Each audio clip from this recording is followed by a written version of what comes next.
గోదావరి తీరంలోని అనంతపురం అనే ఊరిలో ఒక రైతు జీవించేవాడు. అతని పేరు రామయ్య. రామయ్యకు ఎక్కువ ఆస్తి లేకపోయినా అతని హృదయం బంగారంలా ఉండేది.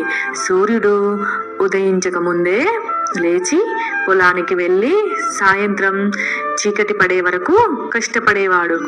వడగళ్ళ వాన పడినా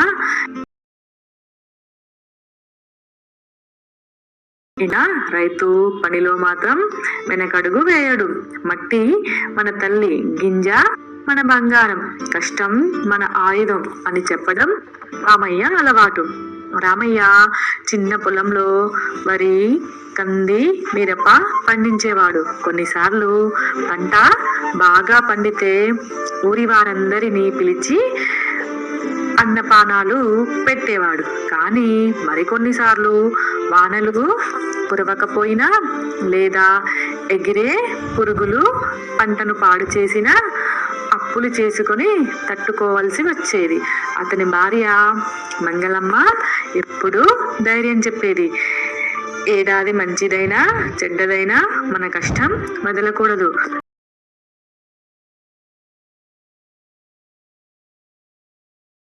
ఇద్దరు పిల్లలు, చిన్న కుమారుడు వెంకట్, పెద్ద కుమార్తె లక్ష్మి పొలంలో తండ్రికి తోడేవారు.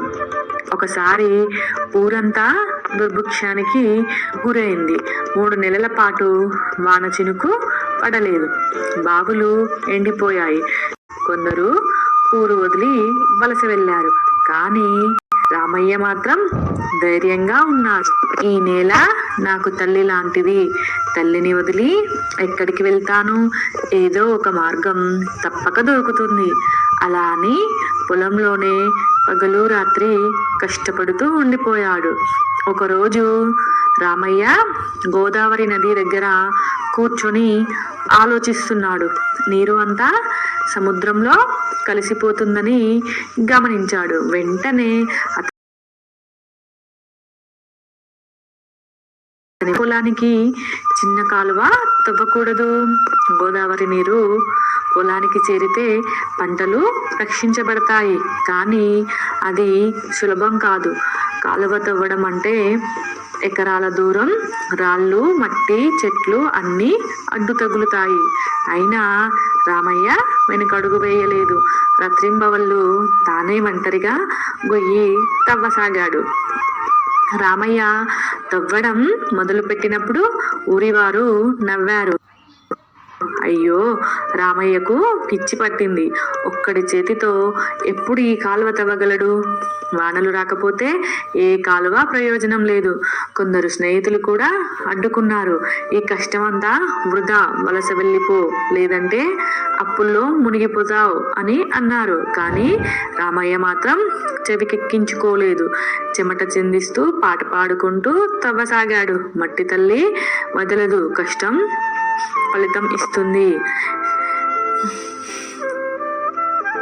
చిన్న కుమారుడు వెంకట్, కుమార్తె లక్ష్మణుడి కష్టాన్ని చూసి తోడయ్యారు. మట్టిని తీయడం, రాళ్ళు పక్కకు నెట్టడం చిన్న చేతులైనా పెద్ద సహాయం చేశాయి. భార్య మంగళమ్మ కూడా భోజనం పెట్టి త్రాగునీళ్లు అందిస్తూ ధైర్యం నింపింది. కొన్ని నెలల తరువాత కాలువ చివరికి గోదావరి నదిని చేరింది. ఆ రోజు ఆనందంతో కన్నీళ్లు పెట్టుకున్నాడు. అతని చెమటతో తడిసిన శరీరంపై గర్వంతో మెలుగులు మెరిశాయి.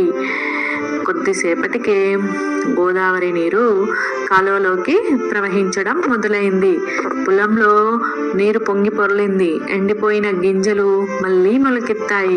పచ్చదనం కమ్ముకుంది. అది చూసిన ఊరి ప్రజలు ఆశ్చర్యపోయారు. మేమంతా వదిలేశాం, కానీ రామయ్య పట్టుదలతో గోదావరిని పొలంలోకి తెచ్చాడు. నిజమైన రైతు.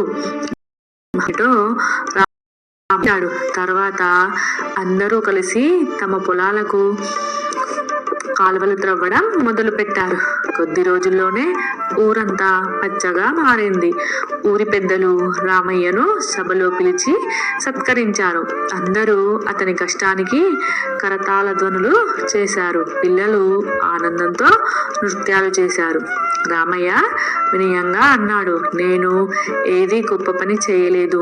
నేలని నమ్మాను, కష్టాన్ని వదలలేదు. రైతు అంటే గింజలకే కాదు, ఆశకు నీళ్లు పోసేవాడు. ఆ ఏడాది పంట బంగారంలా పండింది. వరి గింజలు బరువుతో వంగిపోయాయి. మిరప పొలాలు ఎర్రగా మెరిశాయి. పండగను ఊరంతా ఘనంగా జరుపుకున్నారు. ఆ పండుగలో రామయ్య కుటుంబమే ప్రధాన అతిథులు. ఊరి పిల్లలు ఒక పాట పాడారు. కష్టమే మాణిక్యం, కృషే ధనం, రైతే నిజమైన రాజు. ఒకసారి పిల్లలు రామయ్యను అడిగారు, నాన్న, నువ్వు అంత కష్టం చేసి ఎందుకు వదలలేదు?